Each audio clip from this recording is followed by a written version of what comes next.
BRS పార్టీతోనే ఆయనకు పంచాయతీ కాదట, కౌశిక్ రెడ్డితోనే ఆయనకు పంచాయతీ అట. నీకు నాకేమైనా భూమి తగాదాలు ఉన్నాయా? నీకు నాకేమైనా అన్నదమ్ముల పంచాయతీలు ఉన్నాయా? ఎస్, నేను అడిగింది ఏంది, నువ్వు చెప్పే జవాబు ఏంటిది, నువ్వు మాట్లాడేది ఏంటిది? నిర్సిగ్గుగా నిర్లజ్జగా నువ్వు మాట్లాడే మాటలు యావత్ తెలంగాణ ప్రజలు మొత్తం కూడా వింటా ఉన్నారు. అసలు నువ్వు బీఆర్ఎస్ బీఫామ్ మీద గెలిచి కాంగ్రెస్ పార్టీలో చేరనికి నీకు సిగ్గనిపిస్తలేదాయా? ఎట్లా ఈ కష్టకాలంలో పార్టీ వదిలిపెట్టి పోవాలనిపిస్తా ఉంది? అంటే మీ వందలాది కోట్లకి అమ్ముడు పోడు, మీ భూ పంచాయతీలు లేడని నియోజకవర్గంలో ఉంటే అవి పోయి సెటిల్ చేసుకోవడానికి కోసమో మీ స్వార్థం కోసం తప్పితే కేసీఆర్ గారు నీకేం తక్కువ చేసిండు, నీ నియోజకవర్గానికి ఏం తక్కువ చేసిండు?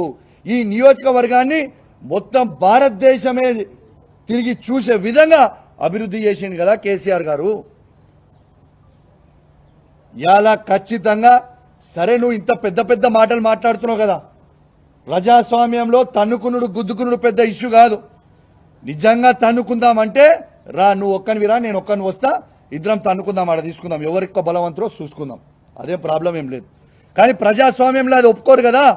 నీకు దమ్ము ఉంటే, నువ్వు మొగోనివే అయితే, నీకు చీమురు నెత్తురు ఉంటేనే నీ ఎమ్మెల్యే పదవికి రాజీనామా చేసి మళ్ళీ బై ఎలక్షన్కి రా, వచ్చి గెలిచి చూపి నువ్వు దమ్ము నోనాలని అప్పుడు ఒప్పుకుంటాను. రిజైన్ చేయి, నీకు దమ్ముంటే నువ్వు రిజైన్ చేయి అంటున్నా నేను. నీకు దమ్ముంటే నువ్వు రిజైన్ చెయ్యి. Come will go for election, ఆడ చూసుకుందాం. అది నిజమైన ప్రజాస్వామ్యం కదా. నీ దమ్మేందో, మా కేసీఆర్ నాయకత్వంలో మా దమ్మేందో మేము చూపిస్తాం. You please resign. Straight answer.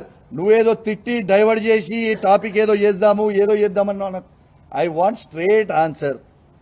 నువ్వు బీఆర్ఎస్ పార్టీ ఎమ్మెల్యే అయితే మీరు రాండి, స్ట్రేట్గా టీఆర్ఎస్ భవన్కి పోదాము, తెలంగాణ భవన్కి పోదాము, ప్రెస్ మీట్ పెడదాము, అక్కడి నుంచి కేసీఆర్ గారి దగ్గరికి పోదాము. లేదు అంటే నువ్వు కాంగ్రెస్ పోయినవా నువ్వు అనుకుంటే చక్కగా రిజైన్ చేయి, ఎలక్షన్కి పోదాం, నీ దమ్మేందో మా దమ్మేందో చూసుకుందాం.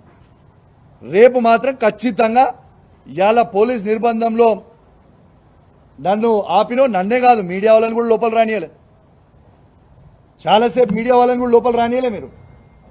ఇవాళ ఖచ్చితంగా రేపు 11 గంటలకి మేము ఆడి నుంచి బయలుదేరుతాం.